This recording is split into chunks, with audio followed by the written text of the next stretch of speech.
PT preparation during World Cup 2026 যেহেতু world cup চলছে, সবাই আমরা খেলা দেখছি এবং আমি অ্যাপ্রিশিয়েট করি আমরা খেলা দেখব।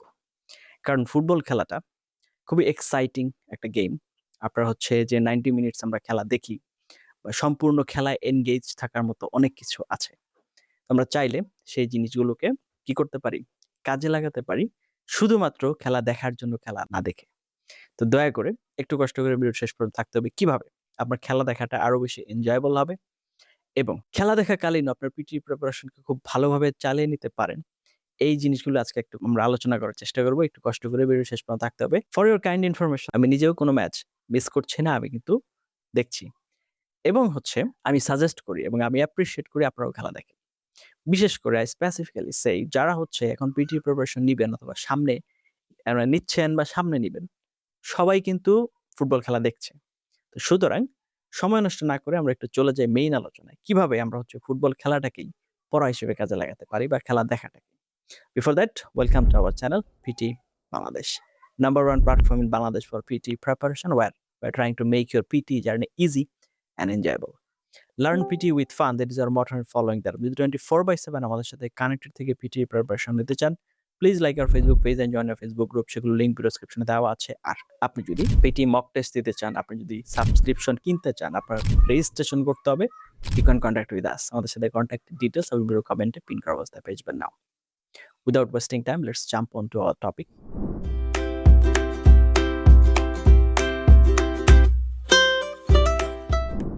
ফার্স্ট অফ অল, আমি হচ্ছে খেলা দেখব। কি খেলা দেখব? অবশ্যই খেলা দেখব। কেন খেলা দেখব না? ৪ বছরে একবার করে আসে। যারা ক্লাবের খেলা নিয়মিত দেখেন, যেমন আমি হচ্ছে ইংলিশ প্রিমিয়ার লিগ ফলো করি। আপনার বাই ডিফল্ট হচ্ছে ম্যানচেস্টার ইউনাইটেডের follower since when I understand, যখন থেকে আমি বুঝি। যদিও এখন এই মুহূর্তে আমাদের টিম খুব বেশি ভালো করছে না, কিন্তু একটা সময় ছিল যখন আমরা মোটামুটি একটা এলিট, এখনো এলিট, মোটামুটি কেউ ফেলে দেওয়ার জায়গাতে নেই। কিন্তু কথা হচ্ছে এই মুহূর্তে আমরা টপ ফর্মে আছি। তাই বলে তো লয়ালিটি নষ্ট হয়ে যাবে না, তাই না? যেটাকে ফলো করি সেটাকেই ফলো করি। তো আপনি যদি কোনো ক্লাব ফলো করেন, যেমন আপনি যদি স্প্যানিশ লা লিগা ফলো করেন অথবা হচ্ছে ইতালিয়ান সিরিয়া ফলো করেন অথবা হচ্ছে আপনার জার্মানির হচ্ছে জার্মানিরটা মনে নেই, ফ্রান্সেরটাও মনে নেই। এরকম আছে আরকি। প্রত্যেকেরই আছে। তার ভিতরে বাংলাদেশে হচ্ছে স্প্যানিশ লা লিগাটা বেশি। বার্সেলোনা, রিয়াল মাদ্রিদ যখন ক্রিস্টিয়ানো রোনালদো বা হচ্ছে আ লিওনেল মেসি খেলতো তখন আমরা অনেক ফলো করতাম। তো আমি আবার ইংলিশ প্রিমিয়ার লিগ ফলো করি আরকি। ওকে। তো যারা রেগুলার দেখেন তারা তো দেখেন। যারা রেগুলার দেখেন না তারা হচ্ছে বিশ্বকাপে কিন্তু বিশ্বকাপ ওয়ার্ল্ড কাপে ম্যাচ মিস করা কোনোভাবেই উচিত না। এখন যখন আপনি খেলা দেখবেন তখন আপনাকে কিছু কাজ করতে হবে। সর্বপ্রথম ফার্স্ট অফ অল আপনি টস থেকে শুরু করেন। যে টসে কে জিতলো? কোন দল? যে ২ দল খেলছে তার ভিতরে কোন দল টসে জিতলো? তারপর হচ্ছে এই ম্যাচে যারা রেফারি প্যানেল আছে, মাঠে যে আছে, সাইড লাইনে ২ পাশে ২ জন আছে। এটা কারা আছে? বা থার্ড আম্পায়ারে কারা আছে? এই গ্রুপ কারা? প্যানেল। ওকে। গুগল করলেই কিন্তু সব বের হয়ে যায়। তো ওকে। তারপর যে ২ দল খেলছে, ২ দলের হচ্ছে অধিনায়ক কোন ২ জন বা আপনার নেতা কোন ২ জন। তারপরে হচ্ছে ২ দলের হচ্ছে গোলকিপার কারা। ওকে, ঠিক আছে। তারপরে হচ্ছে এই যে 90 মিনিটস হলো, 90 মিনিটস এর ভিতরে কারা, কারা গোল করলো? তাদের জার্সি নাম্বার কত? কত মিনিটে গোল করেছে? এক্ষেত্রে যদি কোনো রেড কার্ড থাকে বা যদি কোনো ইয়েলো কার্ড থাকে তাহলে কাদেরকে দেওয়া হয়েছে? কে করেছে? কার এগেইনস্ট এ করেছে? কত মিনিটে হলো? তারপরে হচ্ছে আপনার ফার্স্ট হাফে কতক্ষণ এক্সট্রা গ্রেস টাইম দেওয়া হলো এবং সেকেন্ড হাফে কতক্ষণ গ্রেস টাইম দেওয়া হলো? এই যে ব্যাপার-স্যাপারগুলো আছে, এই যে ডিটেইলিং গুলো আছে, তারপর কোন দলের সাপোর্টার কেমন বা কি পরিমাণে আসছে কোয়ান্টিটিতে, সবকিছু মিলিয়ে তারপরে তাদের সেলিব্রেশন এর স্টাইল কেমন, কে কিভাবে সেলিব্রেট করে। এই যে ব্যাপারগুলো আছে, এগুলো সব আগে ভালো করে দেখেন। Have a look clearly.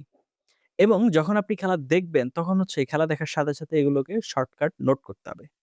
তো নোট করার সময় আপনাকে মাথায় রাখতে হবে যে সম্পূর্ণ ডিটেইল তো নোট নেওয়া যাবে না। সংক্ষেপে নোট নিতে হবে, না হলে আপনি ম্যাচ মিস করে ফেলবেন। তো সেক্ষেত্রে ম্যাচ যদি মিস করতে না চান, তাহলে আপনাকে কি শিখতে হবে? এখানে আপনি ফোর্সফুলি যেটা শিখবেন সেটা হচ্ছে সংক্ষেপে অল্প সময়ের ভিতরে আমি কিভাবে নোট নিতে পারি। এটা কিন্তু আপনি অটোমেটিক্যালি এখান থেকে শিখে যাবেন। ওকে, শিখলেন তাহলে তারপরে কি? Now what next? এরপরে যেটা আসছে, আপনি সম্পূর্ণ খেলার একটা ওভারভিউ বা ওভারঅল সামারি আপনি হচ্ছে নিজে থেকে লেখার চেষ্টা করেন। যে নোটগুলো নিয়েছেন সেই সিকোয়েন্স অনুযায়ী টোটাল খেলার একটা সামারি ২০০ ওয়ার্ডের ভিতরে বা ১৫০ ওয়ার্ডের ভিতরে লেখার চেষ্টা করেন। লিখে তারপর হচ্ছে ChatGPT কে যেয়ে টেস্ট করান যে সবকিছু ঠিকঠাক আছে কিনা। ওকে। তারপর হচ্ছে এইখানে কমেন্টেটররা যে কথাগুলো বলছে, সেই কথাগুলো সব আপনি বুঝতে পারছেন কিনা? যদি কোনো এখানে নতুন ওয়ার্ড থাকে তাহলে সেটা কেন বুঝতে পারছেন না? সেই ওয়ার্ডগুলো একটু গুগল করেন। দেখেন, সবগুলো জিনিস একটু জানেন। এখন এখানে একটা ছোট্ট কন্ডিশন আছে। কন্ডিশনটা হচ্ছে আপনি যখন এই খেলাটা দেখবেন তখন আপনাকে একা দেখতে হবে। You need to be alone that time. এখন আপনি প্রশ্ন করতে পারেন যে, "না স্যার, খেলা তো গ্রুপ সেটিং এ দেখাটা বেশি এনজয়েবল। সবাই মিলে খেলা দেখব, তখন বেশি না এনজয় হবে।" এখন কথা হচ্ছে, আপনি পড়াশোনাও করতে চান, খেলাও এনজয় করতে চান। তাহলে যদি আপনি কোনো স্যাক্রিফাইসই না করেন তাহলে তো হবে না। কিছু না কিছু স্যাক্রিফাইস আপনাকে করতেই হবে। There is no other option. আপনি যদি চান যে হ্যাঁ, আমি হচ্ছে পড়াশোনাটা চালিয়ে যেতে চাচ্ছি, পিটি প্রিপারেশনটাও কমপ্লিট করতে চাচ্ছি। পাশাপাশি হচ্ছে আমি কি করতে চাচ্ছি? খেলাও দেখতে চাচ্ছি। সেক্ষেত্রে আপনাকে এইটুকু স্যাক্রিফাইস করতেই হবে। যখন খেলা দেখবেন তখন খাতা কলম নিয়ে বসবেন। যে স্টেপ গুলো বলেছি সেগুলোকে ফলো করতে হবে। এতে কি হবে? আপনার লিসনিং ইমপ্রুভ হবে। মেইন আইডিয়া কোথায়? সেখানে আপনি মনোযোগ দেওয়া শিখবেন।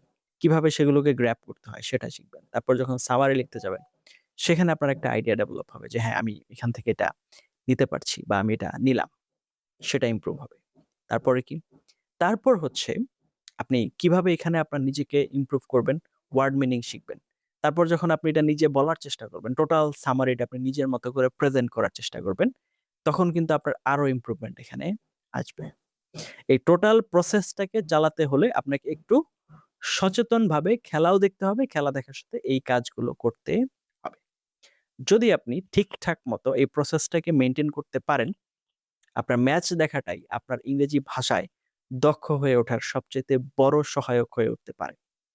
আমি বলছি না আপনার ম্যাচ দেখার দরকার নেই। ম্যাচ দেখেন, এনজয় করেন। পাশাপাশি এইটুকু করেন দেখবেন আপনার ইংরেজি শেখাও হয়ে যাবে, ম্যাচও দেখা হয়ে যাবে, পিটি প্রিপারেশন ও হয়ে যাবে। কারণ পিটিতে অনেক জায়গায় নোট নিতে হয়। তারপর বলতে হয় অথবা সামারি লিখে দিতে হয়। সবকিছু মিলিয়ে ওভারঅল চিন্তাভাবনা করে আমরা ২০১৫ থেকে ইন্ডাস্ট্রিতে আছি। কি করতে হয় না করতে হয় সেটা কিন্তু আমরা অলরেডি জানি। তার জন্য কিন্তু আপনাদেরকে এইভাবে আমি বলতে পারছি যে এই কাজগুলো করলে আপনার পিটি প্রিপারেশন এর 90% কাজ এখান থেকে সলিউশন হয়ে যাবে। তবে আরেকটা কন্ডিশন বাকি রয়ে গেছে। যখন আপনি শুনবেন তখন অবশ্যই সেটা যেন ইংলিশ কমেন্টারি হয়। অন্য কোনো ভাষার কমেন্টারি আপনারা শুনবেন না দয়া করে। কারণ অনেক সময় ক্র্যাক ফাইল অথবা যদি আপনার পেইড সাবস্ক্রিপশন না থাকে সেক্ষেত্রে আপনার ধরেন এটার প্রয়োজন হতে পারে। দয়া করে আপনি হচ্ছে কি করবেন? অবশ্যই এবং অবশ্যই ইংলিশ কমেন্টারিটাই শুনবেন। অন্য কোনো দিকে যাওয়ার চেষ্টা করবেন না। অন্য কোনো আপনি চিন্তা করতে পারেন শুধু ভিজুয়াল দেখলেই হবে। নো। তাহলে কিন্তু আপনার মূল উদ্দেশ্য যেটা সেটা সাধিত হবে না। আর দয়া করে যখন খেলা দেখবেন তখন একটু একা মানে পড়াশোনার মুডেই বসার চেষ্টা করবেন। তাহলে দেখবেন আপনার খেলাও দেখা হবে, পড়াশোনাও হয়ে যাবে। Thank you for watching until now. Let's meet in some other video. Till then, have a nice time. Assalamu alaikum wa rahmatullahi wa barakatuh.